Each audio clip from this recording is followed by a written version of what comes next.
मैं शुरुआत में बताना चाह रहा हूं कि मैं हुकूमत की तरफ से लाए गए इस रेजोल्यूशन की मुखालिफत में बोल रहा हूं और मैंने अमेंडमेंट्स भी दिए हैं प्रेजेंट एड्रेस के लिए।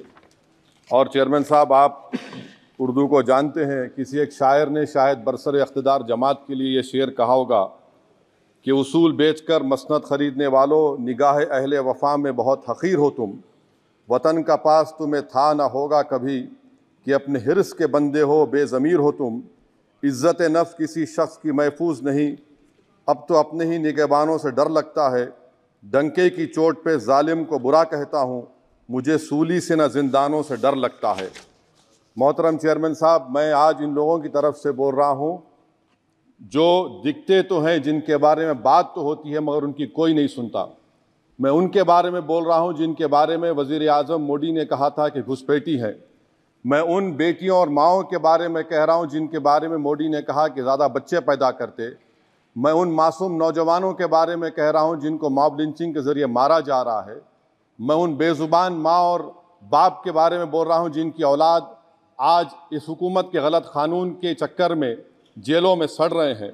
सर, मैं दस्तूर जब इस ऐवान में बन रहा था, संविधान बन रहा था, तो उस वक्त अलहदा वोटर लिस्ट और इंतखाबी रिजर्वेशन की बात आई, तो उस वक्त के हमारे फाउंडिंग फादर्स ने, हमारे बुजुर्गों ने, दोनों समुदाय के हिंदू और मुसलमानों ने फैसला किया कि हम इस पर राज़ी नहीं होंगे।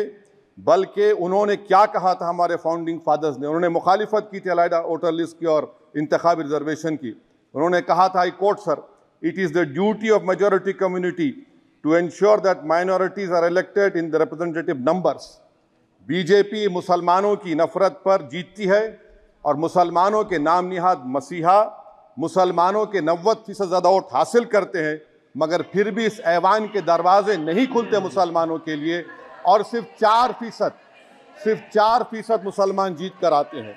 सर, संविधान सिर्फ एक किताब नहीं है जिसे चूमा जाए, संविधान एक किताब नहीं है जिसे दिखाया जाए, संविधान एक सिंबल भी है, मगर संविधान एक हमारे बुजुर्गों के ख्वाबों की किताब है।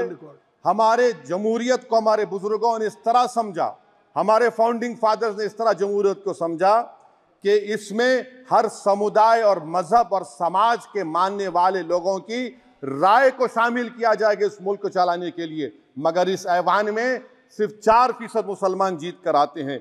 मैं संविधान से जो मोहब्बत के दावे करते हैं उनसे कहूँगा कि कभी उठाकर पढ़ो कॉन्स्टिट्यूंट असेंबली डिबेट्स में कि नेहरू ने, H.C. मुखर्जी ने, सरदार हुकुम सिंह ने माइनॉरिटीज के बारे में क्या कहा था।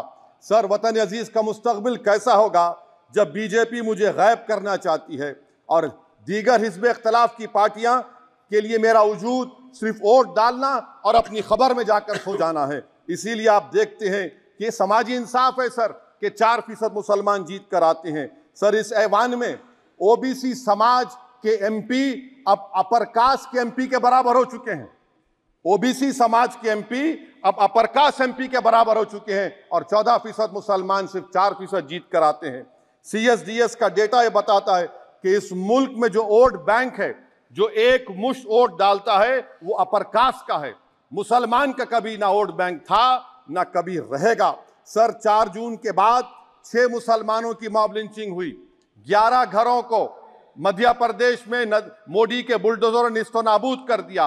हिमाचल प्रदेश में एक मुसलमान की एक दुकान को लूट लिया गया और हिज़्ब इख्तिलाफ की पार्टियों की तरफ से सन्नाटा है। शायद अब वक्त आ चुका है कि लफ्ज मुसलमान का नाम लेना भी अब उस पर पाबंदी आयद कर दी जाएगी।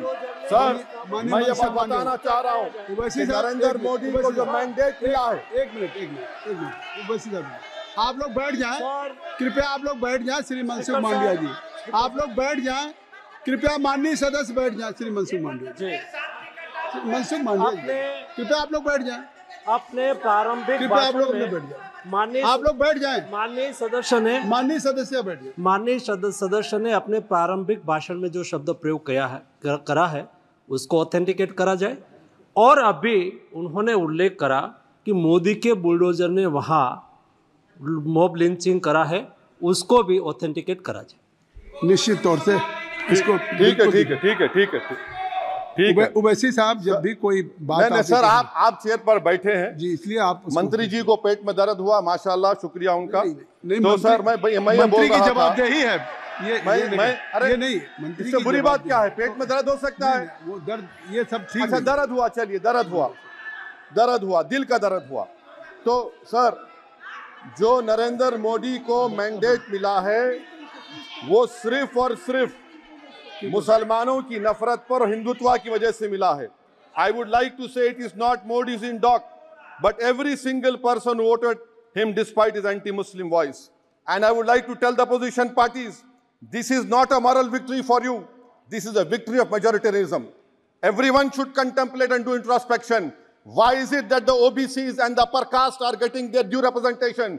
Why are the Muslims not getting? Are we here only to vote for you and not to get elected? If that is the case, please tell us that we are only here to vote for you. Sir, आज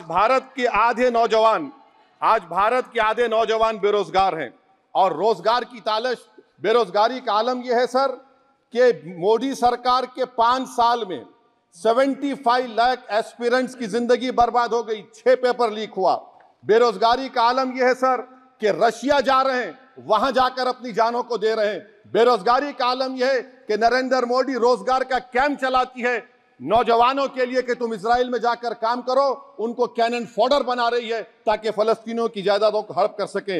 ये भी conclude मैं, अरे sir मेरा time है। कहाँ time है sir, आप ये टाइम ले लिए मेरा।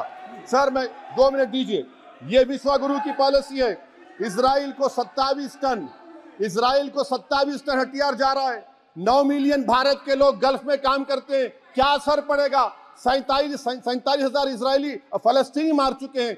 क्या है हमारी पॉलिसी सर? क्यों हथियार दे रहे हैं? सर नस्ल कशी हो रही है। सदर जमहूरिया के खुतबे में राष्ट्रपति के सर मैं उसी पे बोल रहा हूं सर, उसमें लिखा हुआ है फॉरेन पॉलिसी के ऊपर, आप पैराग्राफ नंबर 25 देख लीजिए। सदर जमहूरिया में सैचुरेशन अप्रोच है। क्यों नहीं मोदी सरकार माइनॉरिटीज को फ्री स्कॉलरशिप को डिमांड करती है सर, उसको आपने बजट कम कर दिया। सर बनारस का बुनकर 18 महीने से मंडी का शिकार है, सूरत और बेंगलुरु जा रहा है। सर आखिरी बात कंक्लूड कर रहा हूं, आखिरी बात सर, पनून केस में निखिल गुप्ता, मोदी ने कहा था कि हम घर में घुसकर मारा, तो निखिल गुप्ता को किसने ऑर्डर दिया था पनून को मारने का? अगर नहीं दिया तो उसको बचाइए, और अगर दिया नहीं तो फिर उस पर पीएमएलए क्यों नहीं लगाते? सर समाप्त करो। कमेटी बनाई आपने, उसका क्या हुआ? सर हम एससीओ को नहीं जा रहे हैं। सर मैं आपको बता रहा हूं कि मैं अपनी इस तकरीर को टीपू सुल्तान की नजर, सुनिए सर, अब हो गया खत्म कर रहा हूं सर। मैं अपनी तकरीर को टीपू सुल्तान के नजर कर रहा हूं। ये टीपू सुल्तान की फोटो है, क्या आप इससे भी नफरत करेंगे? सर ये संविधान में टीपू सुल्तान की फोटो है जिस पर वल्लभ भाई पटेल ने साइन किया, श्यामा प्रसाद मुखर्जी ने साइन किया। ये आपकी नफरत है सर। आखिर में मैं अपनी बात को खत्म कर रहा हूं इस शेर पर कि क्या दिन दिखा रही है सियासत की धूप छांव। जो कल सपूत थे वो कपूतों में आ गए, थे इस कदर अजीम के पैरों में ताज थे, इतने हुए जलील के जूतों में आ गए। बहुत बहुत शुक्रिया सर।